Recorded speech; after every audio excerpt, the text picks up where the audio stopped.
আওয়ামী লীগ পরপর ৩টা ইলেকশন চুরি করছে। আপনারাও তো এই চেষ্টাটা করছিলেন যে মানে ভোটকে পদ্ধতিকে বিতর্কিত করার, আপনারা পারেন নাই, আওয়ামী লীগ এই ২ নম্বরই কাজটা পেরে গেছে, তাই না? দুইজন লোক একজন আরেকজনের খুন করতে চাইছে কিন্তু পারে নাই, আরেকজন খুন করে ফেলছে। দুইজনের পানিশমেন্ট তো সমান না। Most probably this is the first time in Bangladesh যে আমরা সংবিধান সভা কইরা যে সমস্ত আলাপ আলোচনা করার কথা ছিল সেই আলাপ আলোচনাগুলো সকল রাজনৈতিক দলকে একসাথে নিয়ে করছি। এটা আমাদের ন্যাশনাল বিল্ডিং এর। আমি যদি বলি নিবন্ধিত রাজনৈতিক দল আছে ইলেকশন কমিশনের হিসাব অনুযায়ী ৫৮টা, আর অনিবন্ধিত দল আরও আছে। সেখানে মানে ২৯টা দল মিলে কথাবার্তা বললো, সেখানে ২৫টা দল স্বাক্ষর করলো। আমি দেখি বেশিরভাগ দলই বাইরে। আপনি যদি আপনার কমন সেন্স অ্যাপ্লাই করেন, আমাকে একটা দলের নাম বলেন যেটা প্রমিনেন্ট আর কিন্তু এখানে বাদ পড়ছে। Just name me one single party. যেমন ধরেন যারা মানে আপনিই বলছিলেন আওয়ামী লীগকে বাদ দিচ্ছেন, জাতীয় পার্টি তো হিসাবে আওয়ামী লীগ ১৪ দল এবং জাতীয় পার্টি হিসাবের বাইরে। তার কারণ হলো জুলাই গণ অভ্যুত্থানের মধ্য দিয়া তারা হচ্ছে রিজেক্টেড হয়েছে এবং তারা স্বল্প সময়ের মধ্যে রাজনীতিতে আসতে পারবে না। They have to pay a price. তার কারণ হলো তারা আগে ৩টা ইলেকশন গণভোট হয়েছে, মানে এই তাদেরকে প্রাইস পে করতে হবে, অবশ্যই করতে হবে। কিন্তু এই যে তাদেরকে যে রাজনীতি থেকে বাদ দিয়ে দেওয়া হচ্ছে, এটার কি কোনো গণভোট হয়েছে নাকি চাপিয়ে দেওয়া হচ্ছে? গণ অভ্যুত্থানের মধ্য দিয়া, এটা গণ অভ্যুত্থানের তো একটা লেজিটিমেসি আছে, এটা গণ অভ্যুত্থানের মধ্য দিয়া হয়েছে।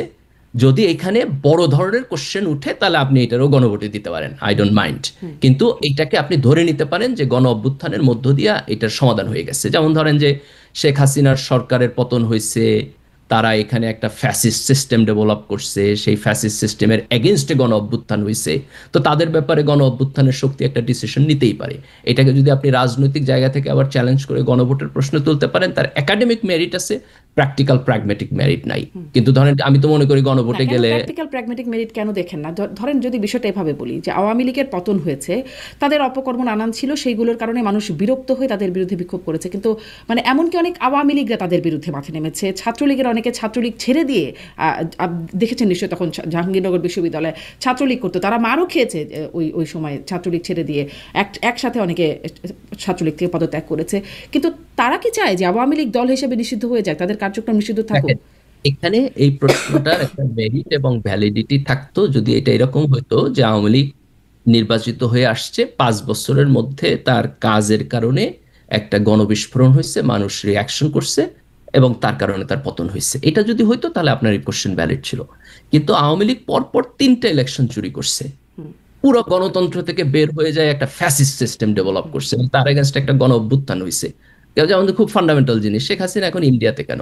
না, আপনারাও তো এই চেষ্টাটা করছিলেন যে মানে ভোটকে পদ্ধতিকে বিতর্কিত করার, আপনারা পারেন নাই, আওয়ামী লীগ এই ২ নম্বরই কাজটা পেরে গেছে, সফল হয়েছে। আপনারা মানে কারা? মানে আমি বলছি বিএনপি জামাত যখন জোট সরকারে ছিল তখনই তো আসলে তত্ত্বাবধায়ক সরকার ব্যবস্থাকে বিতর্কিত করা হলো। তখনই হলো কে এম হাসানের বয়স বাড়িয়ে তাকে প্রধান বিচারপতি করার, তারপরে কি হলো রাষ্ট্রপতিকে সংবিধানের সকল, আমি ওই যে বলছিলাম যে supreme law of the land ভাঙতেও আমাদের সময় লাগে না, সেটাকে লঙ্ঘন করে আপনারা তখন ইয়াজউদ্দিন আহমেদকে তখন প্রধান তত্ত্বাবধায়ক সরকার প্রধান করে দিলেন, এবং তারপরে তো ঝামেলা তৈরি হয়ে গেল, চলে আসলো ১১, তাই না? দুইজন লোক একজন আরেকজনের খুন করতে চাইছে কিন্তু পারে নাই, আরেকজন খুন করে ফেলছে। দুইজনের পানিশমেন্ট তো সমান না।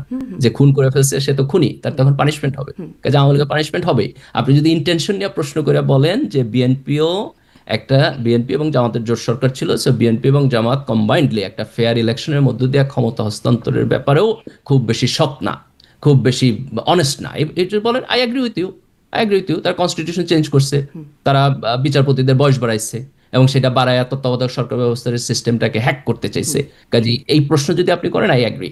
কিন্তু আওয়ামী লীগ যেটা করছে এটার সাথে কোনো তুলনা হয় না। ৩টা ইলেকশন চুরি করা, ১৫ বছর ফ্যাসিস্ট সরকার ক্ষমতায় থাকা, বিরোধী দলকে মানে আনডাউটলি অত্যাচার নির্যাতন করা, দ্যাট ইজ আনপ্যারালাল। কাজে ওইখানে আপনি আর্গুমেন্ট করতে পারবেন না। কিন্তু আপনি যদি বিএনপি জামাতের ব্যাপারে অবজারভেশন করতে চান, আই এগ্রি। ৩টা টার্ম মানে বড় সময় নির্যাতন করার জন্য পেয়েছে।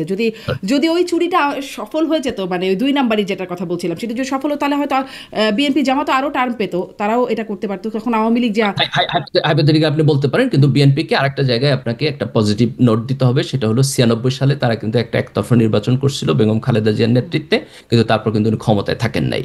উনি কিন্তু পরের পার্লামেন্টে আপনার হচ্ছে তত্ত্বাবধায়ক সরকারের বিল আইনা চলে গেছে। তাহলে আমরা বিএনপির ব্যাপারে যদি ফেয়ার হইতে চাই তাহলে আমরা দুইটা অবজারভেশন করবো। একটা পার্থক্য আন্দোলনের মুখে বিএনপি নথি স্বীকার করেছে একটা জায়গায়, কিন্তু যতই আন্দোলন হোক আওয়ামী লীগ সেখানে নথি স্বীকার করেনি, আওয়ামী লীগ আন্দোলন দমন করেছে। এবং খালেদা জিয়া কনসিয়াস ডিসিশন নিয়েছেন যে উনি এভাবে থাকবেন না। আপনি আপনি খালেদা জিয়ার এখানে আমাদেরকে রেসপেক্ট করতে হবে। কিন্তু 2001-এ ওনারা তত্ত্বাবধায়ক সরকার ব্যবস্থাকে ইনফ্লুয়েন্স করার চেষ্টা করছেন এবং সেখানে জামাতও সেই গভর্নমেন্টের পার্ট ছিল। সো আপনি যদি বিএনপি এবং জামাতকে এখানে ইকুয়ালি বলতে চান যে তাদের মাথার মধ্যে এরকম একটা গেম প্ল্যান ছিল, আমি ডিসএগ্রি করব না। জি।